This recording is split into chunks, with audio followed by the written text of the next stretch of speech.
अंध सुदर्पण वेद पुराना, दरबी कहाँ महारस जाना। जस खर चंदन लादि उभारा, परिमल बास न जाने गंवारा। कहें कबीर खोजहि असमाना, सो न मिला जो जाए अभिमाना। इस पर अनेक संतों ने अपने अपने ढंग से अनेक बार टीकाएं व्याख्यान की है। आज सुंदर अवसर।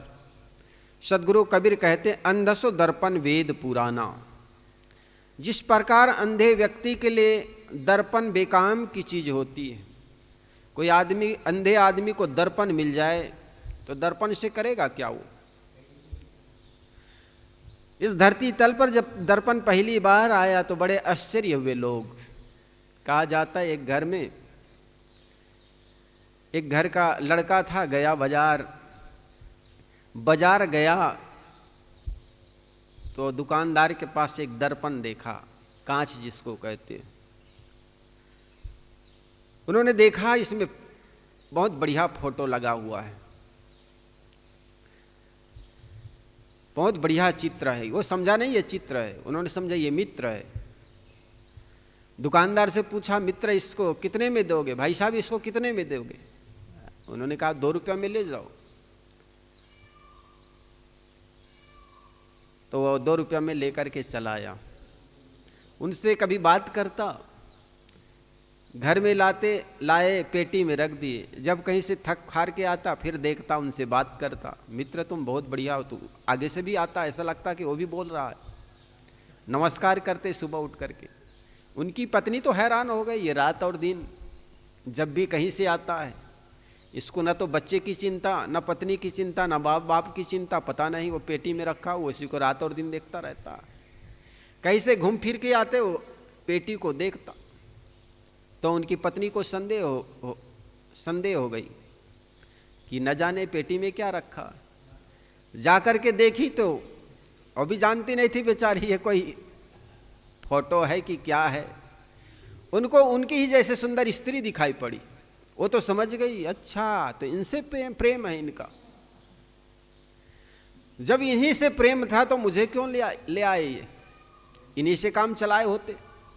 वो रोने लगी, अपनी सास के पास जाकर कहने लगी, ओए दैया क्या बताएं मैया, ये तो मेरी शौत को लाकर के पेटी में रख गई है।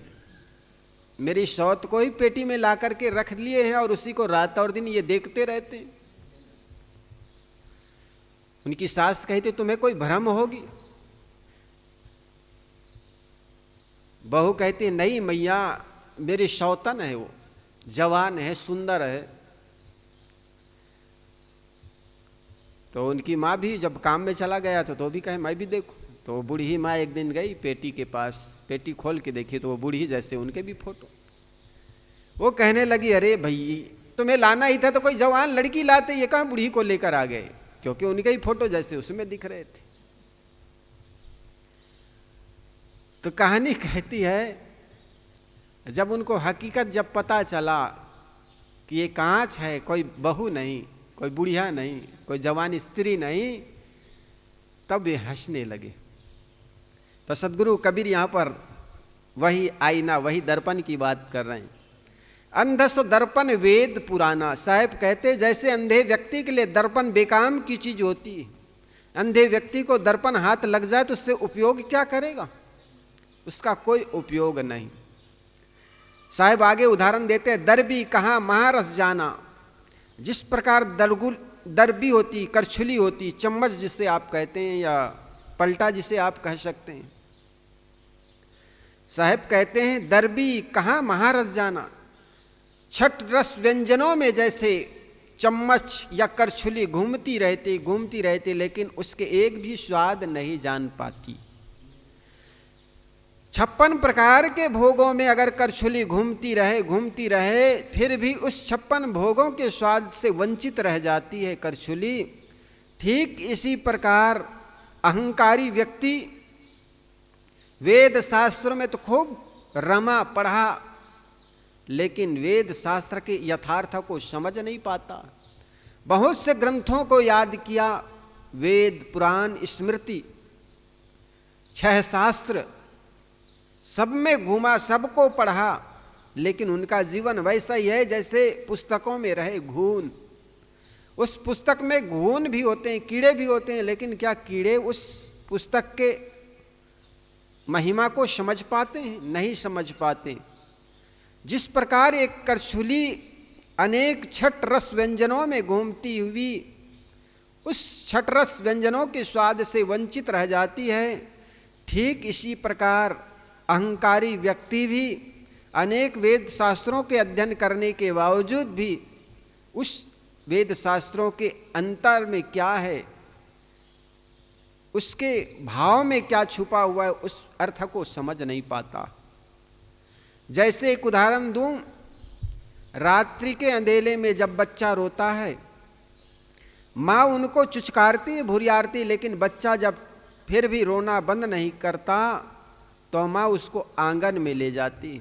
वह आंगन जहाँ पर चंद्रमा उतरा हुआ है, आकाश में तारे टिमटिमा रहे हैं, चंद्रमा दिखाई पड़ रही है, वहाँ पर लेकर के जब माँ उसको घुमाती है, पुचकारती, बेटा वो देखो चंदा, ओ चंदा मामा, तो लड़का समझता है माँ मुझे उंगली दिखा रही है।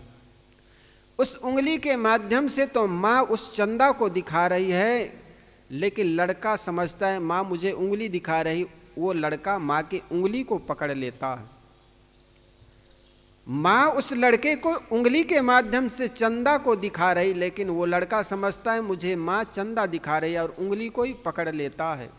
ठीक इसी प्रकार हम वेद शास्त्रों के शब्दों को पकड़ लेते हैं, लेकिन शब्दों में छुपे निहितार्थ अर्थों को समझ नहीं पाते, निहित अर्थों को समझ नहीं पाते, यथार्थ अर्थों को समझ नहीं पाते, और शब्दों को हम ढोते रहते हैं।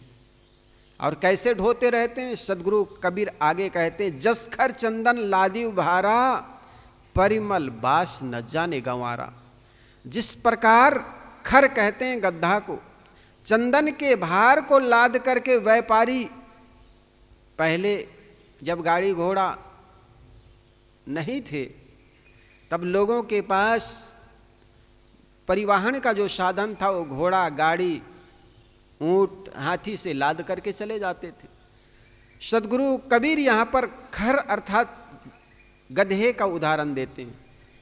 जिस प्रकार गधा चंदन के भार को लाद करके तो चलता है, लेकिन परिमल बास न जाने गंवारा, उस चंदन के बास को वे जान नहीं पाते।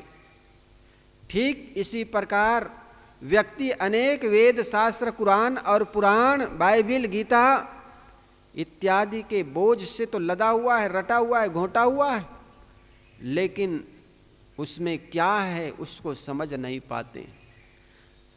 हमारे वेद शास्त्रों में अनेक आत्मज्ञान की बातें भरी हुई है, उपनिषदों में आत्मज्ञान की बातें भरी हुई है, लेकिन हम केवल कुछ जातिवाद से हम अपने जीवन को रंग लिए, कुछ अपने जीवन को अंधविश्वास से रंग लिए, लेकिन उसमें आत्मज्ञान की जो बातें हैं कि अपना सजीव सबको जाने ताहि मिले अविनाशी, सब तुम्हारे हैं तुम सब में हो, ये बात को समझ नहीं पाए और आदमी ने आदमी के बीच दीवालें खड़े कर दी। जातिवाद की बात उठाते हुए हमने कहना शुरू कर दिया हमें भगवान ने मुख से पैदा किया, इसलिए हम पूजनीय हैं। उस बात में और उन बातों के बीच में और बहुत सी यथार्थ बातें थी। घोड़े में, गधे में, हाथी में, शूद्रों में, सब में अपना सा मानो, अपना जीव अपना सा मानो। जिस प्रकार आपको अपमानित कर दे कोई तो आपको अपमान लगता है, पीड़ा होती है, दुख होता है, तो औरों को भी तुम अपमान करते हो, क्या पीड़ाएं नहीं होती? हमारे गुरुदेव सदगुरु श्री अभिलाष साहब जी कहा करते थे, जिस प्रकार किसी व्यक्ति को तलवार निकाल करके काट दो गर्दन तो एक ही बार में वो आदमी मर जाता है, लेकिन एक आदमी को तुम बार बार अछूत हो, अछूत हो ये शब्द कहते जाओ, वो जीवन भर बेचारा तिल तिल करके मरता। इसलिए उन्होंने कहा हत्या करना कोई बड़ा पाप नहीं, बल्कि उस आदमी को क्षुद्र कह देना, अछूत कहना और बार बार ये बात दोहराना उससे भी बड़ा पाप है। हमने अनेक कर्मकांड की बातों को तो हमने पकड़ लिया, लेकिन आत्मज्ञान की जो बातें उसमें छुपी हुई है उस बात को समझ नहीं पाए। और कैसे समझ नहीं पाए? जिस प्रकार एक गधा चंदन के भार को तो ढोता है, जीवन भर ढोता है, लेकिन उस चंदन की कीमत को समझ नहीं पाता है, सुगंधी को समझ नहीं पाता है। मैंने सुना है कि एक राजा एक लकड़हारा से प्रसन्न होकर के चंदन के बहुत बड़े जंगल को उसको भेंट कर दे ताकि ये आदमी अपनी गरीबी से मुक्त हो जाए।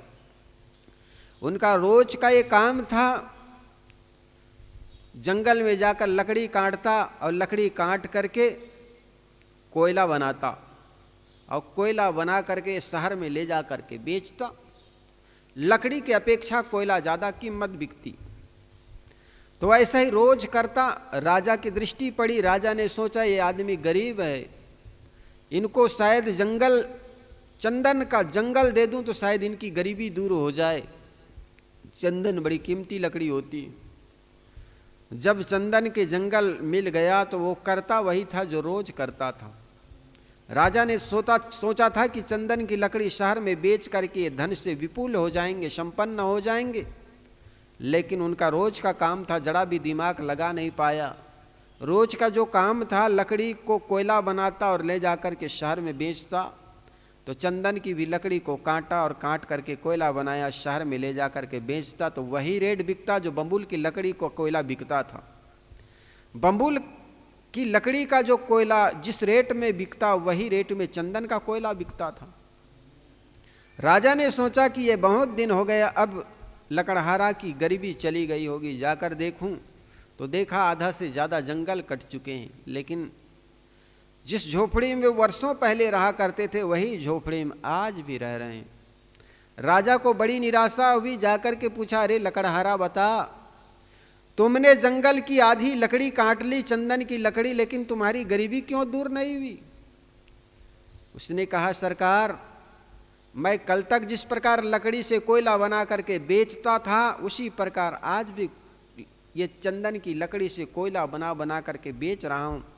इससे गरीबी कैसे दूर हो जाएगी? उतने पैसे से तो मैं केवल जीवन गुजारा का सामान खरीद सकता हूँ।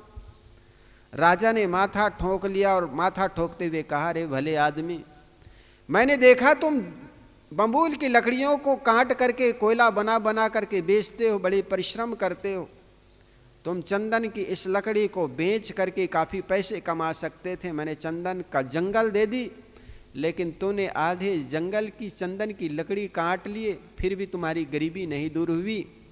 इसका एक ही कारण है, तुमने चंदन की लकड़ी को कोयला बना बना कर बेच दिए।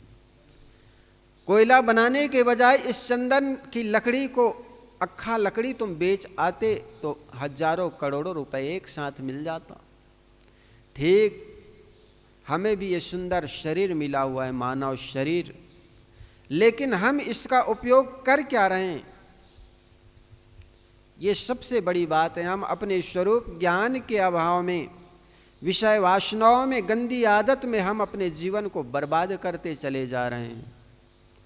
एक बार नानक से किसी ने प्रश्न किया, गुरुदेव, ये जीवन का मूल्य क्या है, ये जीवन की कीमत क्या है? गुरुदेव ने बिना कुछ किए उनको एक सुंदर लाल दे दिया, लाल जो एक कीमती आभूषण होता है। और नानक ने कहा, तुम्हारे उत्तर मैं बाद में दूंगा, पहले मेरे ये काम कराओ, ये लाल को शहर में बेच आना, और बेच करके मत आना, इसका कीमत पता लगा करके आना, बेचना मत। वो शिष्य गुरु के इस कीमती लाल को लेकर के गया एक सब्जी के मंडी में। सब्जी के मंडी में जाकर के एक सब्जी बेचने वाले को पूछा कि भाई साहब, इसका कीमत क्या दोगे? गुरु ने कहा कि बेचना मत, तो मैं केवल कीमत पूछने आया हूं कि कीमत क्या है इसका, मैं बेचूं तो कितने रेट में ले पाओगे? दुकानदार जो सब्जी बेचता था उन्होंने कहा, इसका वजन तो 250 ग्राम है, तो मेरे पास 250 ग्राम का जो बट है उसी बट का प्रयोग करने लगूंगा। इसी लाल सुंदर है, इसका प्रयोग बट के जगह इसी का प्रयोग करने लगूंगा। तो आधा किलो ये 250 ग्राम है, तो 250 ग्राम के इसके कुछ आलू ले जाइए। अब सब्जी वाला की किसी जौहरी की कीमत या किसी आभूषण की कीमत तो कोई जौहरी जान सकता है ना। सब्जी बेचने वाले के पास जाओ और ये लाल की कीमत पूछो तो वही रेट बताएगा जो आज तक सब्जी बेचता रहा। वो आगे बढ़ गया, उन्होंने कहा मेरे गुरुदेव ने कहा है बेचना मत, और आप कहते हो कि 1-8 किलो आलू ले जाओ, मैं बेचूंगा नहीं। आगे बढ़ गया, आगे एक जौहरी के दुकान में गया, जौहरी से कहा कि इसका कीमत क्या है। उन्होंने कहा, सुंदर लाल को देखकर मन में प्रसन्नता हुई। उन्होंने सोचा कोई कीमती धातु है, उन्होंने कहा 1000 रुपए ले जाओ। शिष्य ने कहा गुरुजी ने कहा है बेचना मत, केवल कीमत पता लगा करके आना। आगे बढ़ा तो एक जौहरी पारखी था। पारखी जो हीरे मोती का परख करता हो, जैसे शब्दों के पारखी होते हैं, खेल के पारखी होते हैं, अनाज के पारखी होते हैं, इसी प्रकार वो आदमी आभूषण का पारखी था। उन्होंने उस सुंदर आभूषण लाल को देखा, उन पर मस्तक झुकाया, सुंदर सफ़ेद कपड़ा एक बिछाया, उन पे रख करके उन्होंने दंडवत किया 3 बार। उनकी कीमत जान गया। उन्होंने उस व्यक्ति से कहा कि पूरी कायनात, मेरी पूरी संपत्ति बेच करके भी इसकी कीमत चुकाई नहीं जा सकती है। शिष्य ने कहा मेरे गुरुदेव ने कहा है बेचना मत। और गुरु जी के पास आए, नानक के पास आए, नानक के चरणों में सिर रख करके कहा गुरुदेव। सब्जी वाले के पास गया तो उन्होंने कहा 1-2 किलो आलू ले जाओ। जौहरी के पास गया तो उन्होंने कहा 1-2 हज़ार ले लो।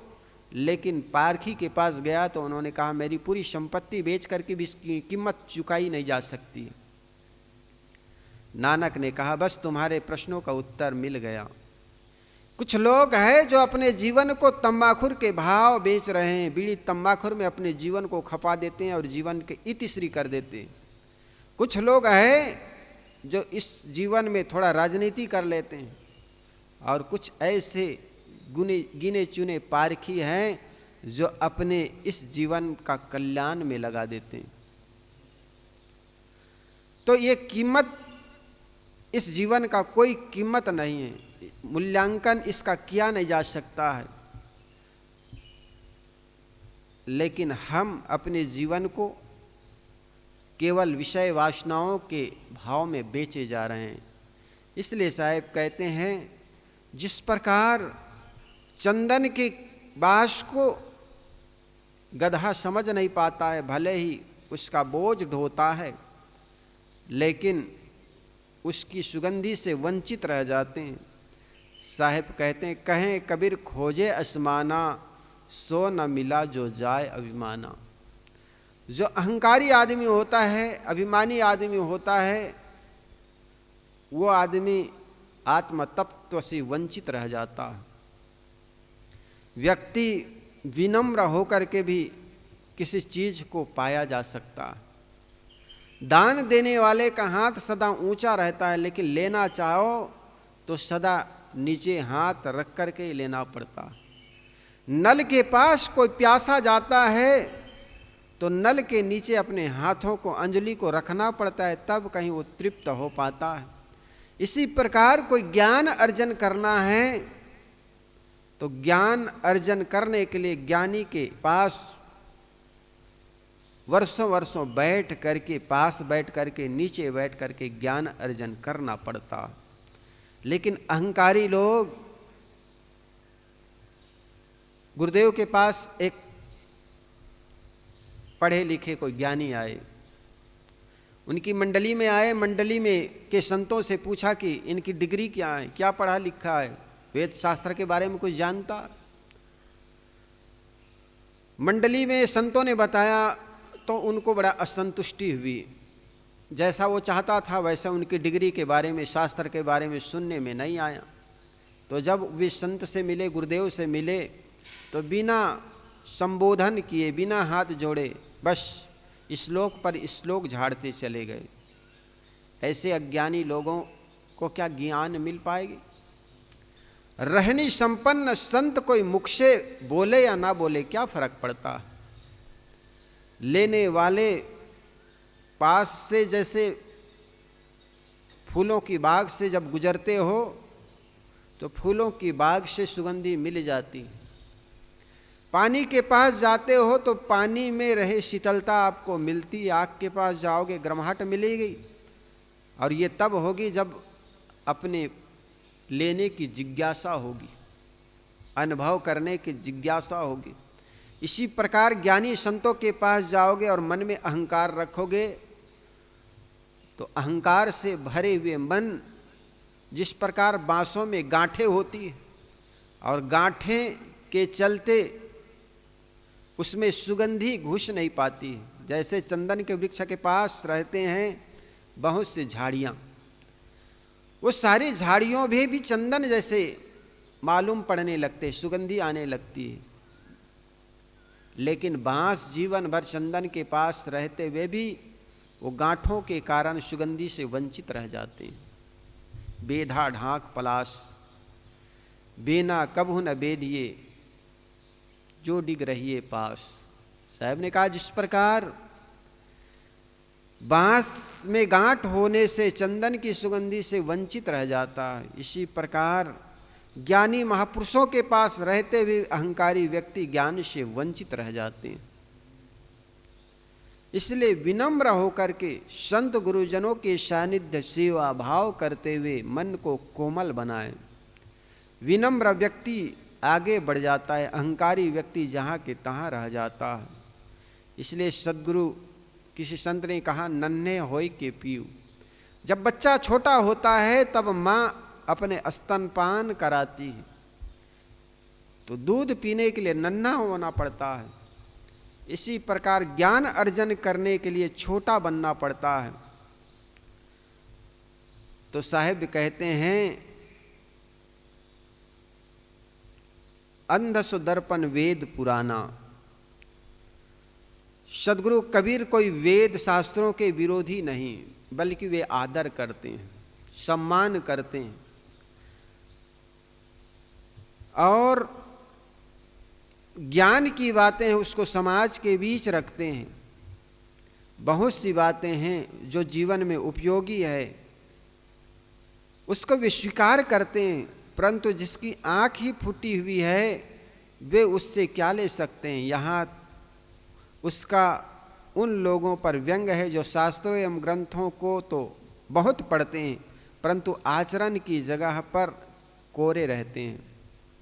करछुली सभी व्यंजनों में फिरती है परंतु वह उनके रसों को कब जान सकती है। कुछ मनुष्य भी करछुली के समान है, वे खूब पढ़ते हैं, नाना शास्त्रों को मथ डालते हैं परंतु जीवन के स्तर पर कोरे के कोरे रह जाते हैं। पुस्तकों के भीतर कीड़े भी निवास करते हैं परंतु वे क्या जाने कि इनमें क्या है। जो शास्त्रों के कीड़े बने होते हैं उनकी भी यही दशा है। गड्ढा चंदन का बोझ ढोता है, वह उसका महत्व नहीं जानता। इसी प्रकार कुछ लोग विद्या और शास्त्र पढ़ने का मद ढोते हैं। तो इस प्रकार जसखर चंदन लादी भारा, परिमल बास न जाने गंवारा, कहें कबीर खोजे असमाना, सो न मिला जो जाए अभिमाना। इस प्रकार रामायणी 32 नंबर की यहाँ पर पूर्ण होता है।